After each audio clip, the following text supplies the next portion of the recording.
Olá, amante do terror.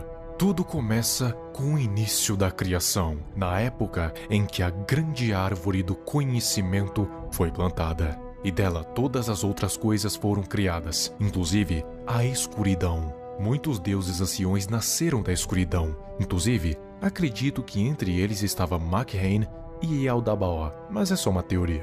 Muitos deles têm um nome esquecido, e entre eles estava um bem peculiar. Seu nome era Harak.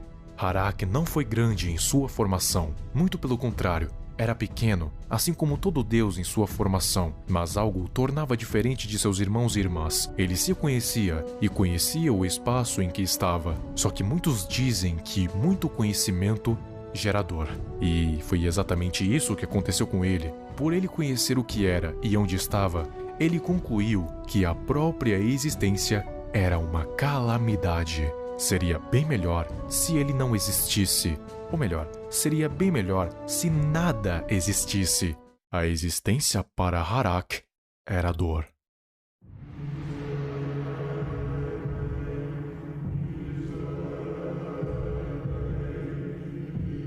Por isso então, ele acabou consumindo seus irmãos e irmãs para conseguir poder. E ele conseguiu. Só que este pecado lhe causou muita dor à medida que ele crescia, e isso acendeu a chama do ódio em seu coração obscuro, e ele veio a amaldiçoar toda a criação e o seu Criador, prometendo destruir a árvore, seus galhos e raízes e tudo o que elas sustentavam. Essa era a sua promessa.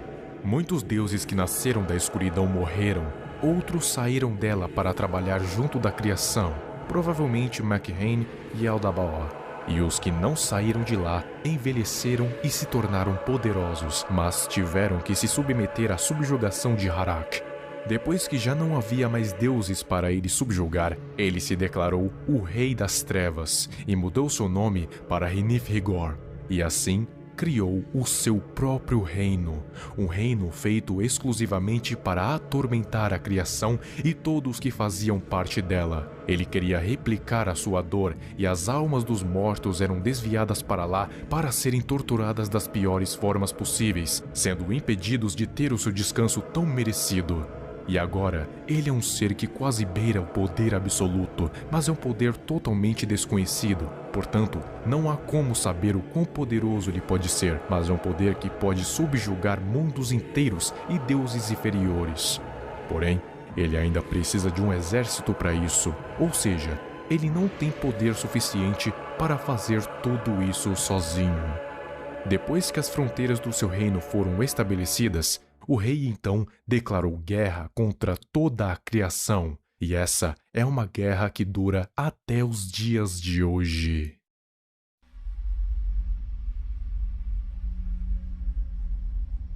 Dos deuses que o Rei Escarlate subjugou, Sana era a mais bela e sábia. Ela foi uma das poucas que não ficou no reino da escuridão por vontade própria, mas não conseguiu fugir de lá por conta das circunstâncias. Ela declarou sua devoção total ao rei com suas palavras, mas não com a sua alma. Com a guerra finalmente declarada, o rei tomou Sana à força e ficou com ela por 7 dias e 7 noites, até que Sana finalmente se tornou quebrada. De seu útero nasceram 7 garotas, e depois disso, Sana veio a falecer. E o rei ficou conhecido como Shor-Mosh-Urdal, o Rei Escarlate. O rei esperava que nascessem 7 filhos com seu sangue para lhe ajudar na guerra, mas em vez disso, nasceram 7 filhas. E o Rei Escarlate viu isso como uma oportunidade de conceber um exército inteiro. Então, o que ele fez? Exato. Ele tomou as suas próprias filhas como suas noivas. Isso mesmo, as 7 esposas do Rei Escarlate são, na verdade, as suas filhas. Com elas, o Rei Escarlate concebeu uma legião de monstros. E para que elas não morressem como Sana, ele lhes deu selos: Vaduk, Kifen, Rezhum, Ba, Ner, Husheg e Shokib. Acho que vocês já conhecem bem as esposas do Rei Escarlate. Se não, assista ao meu vídeo sobre quem são os possíveis filhos do rei. Bom, depois disso, o rei conseguiu o que queria.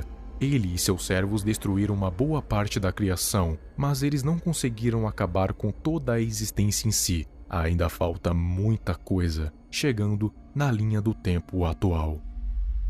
Aqui na Terra, há milênios foi criado o culto chamado Filhos do Rei Escarlate. E adivinha por quem?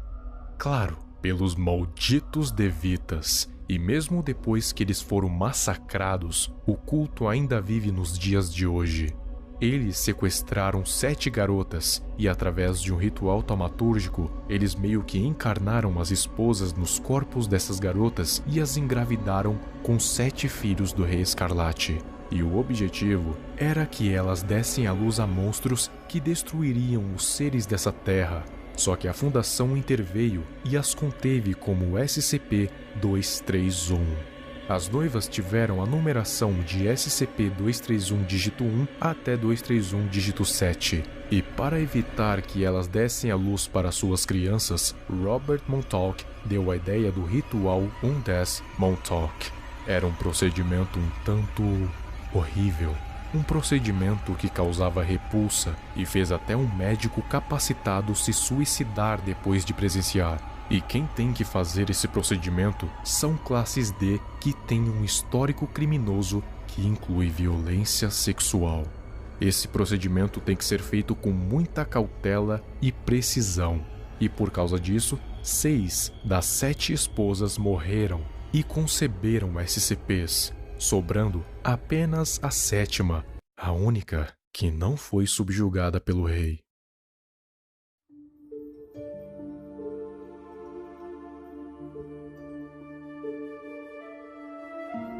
Ela ficou sendo submetida a Undead Montauk durante um longo tempo, mas depois de uma decisão do Concílio O5, eles decidiram que iriam deixar a 7ª criança nascer, pois eles acreditavam que por ser a 7ª esposa, a criança não seria um monstro, e sim um herói. E assim foi.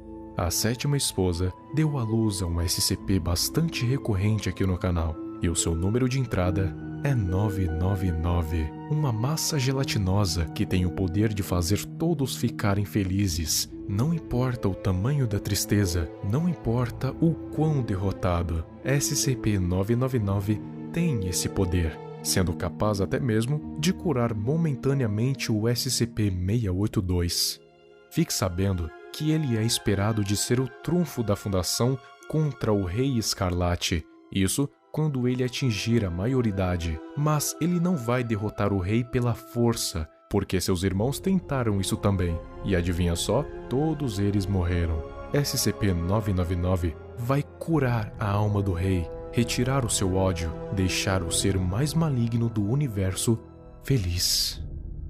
Na proposta de Tufto do SCP-001, Rei Escarlate não é um Classe Keter, muito menos um Classe Apollyon. Acredite se quiser, ele é um Classe Safe. Mas por que ele é um Classe Safe? Porque tentar contê-lo é desnecessário a essa altura, e a resposta para isso é o procedimento Undead Montauk. Muitos sabem que este é um procedimento cruel e horrível, mas o que muitos não sabem é que ele é uma mentira. Sim, uma mentira. Ele nunca aconteceu. Quer dizer, na verdade, ele aconteceu, mas não é tão horrível quanto dizem. O abuso, o médico que deu um fim à sua vida, tudo isso é inventado. Em um arquivo que mostra o que realmente acontece no procedimento, a 7ª noiva entra na cela e deita em uma maca. As enfermeiras deixam ela o mais confortável possível. Um Classe D entra na cela, chega do lado da garota e começa a ler uma história para ela dormir. E quando ela cai no sono, o Classe D sai da sala. E é isso o tão terrível Undead Montauk. Só que é claro, nem sempre foi assim. Realmente no início, o procedimento era terrível. Só que depois de eles falharem 6 vezes, eles resolveram fazer algo diferente. Mas por que ainda dizem que o Undead Montauk é tão horrível? Eu vou responder isso com a frase do Dr. Targus. O demônio não precisa ser contido por atos horríveis e repugnantes, Montgomery. O demônio só precisa acreditar que atos horríveis e repulsivos estão sendo cometidos em seu nome.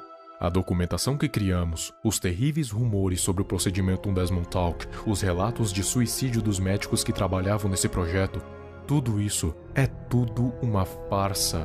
Tudo para convencer o demônio de que estamos fazendo o pior possível a essa garota. Esses procedimentos, essa campanha de medo, tem permitido a nós a semear o medo nos corações do pessoal da fundação. E esse medo satisfaz o monstro.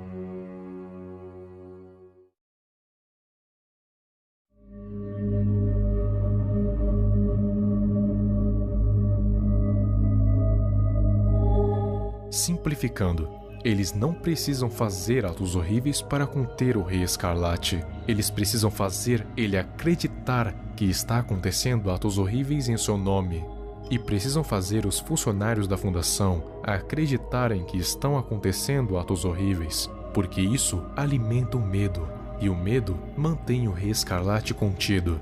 Mesmo depois do SCP-999 ter nascido, eles ainda continuam o processo. Tanto é que no documento do SCP-999 não diz onde ele foi descoberto e nem diz a sua origem, porque eles querem manter os funcionários acreditando que o procedimento ainda está acontecendo, pois é isso que mantém ele contido, e é isso que faz ele ser um classe safe, porque o Rei Escarlate não tem olhos para ver a brutalidade, não tem ouvidos para ouvir os gritos, ele só consegue sentir o medo e a angústia. O procedimento Desmond Talk não passa de um símbolo, e deuses antigos são limitados pelos símbolos, isso incluindo o próprio Rei Escarlate. E enquanto ele estiver sentindo, ele não vai vir para cá, e não vai destruir a nossa realidade. Pelo menos não ainda. Pelo menos não antes do herói entrar em ascensão. Não antes de Tickle Monster dar um fim ao ódio do Rei Escarlate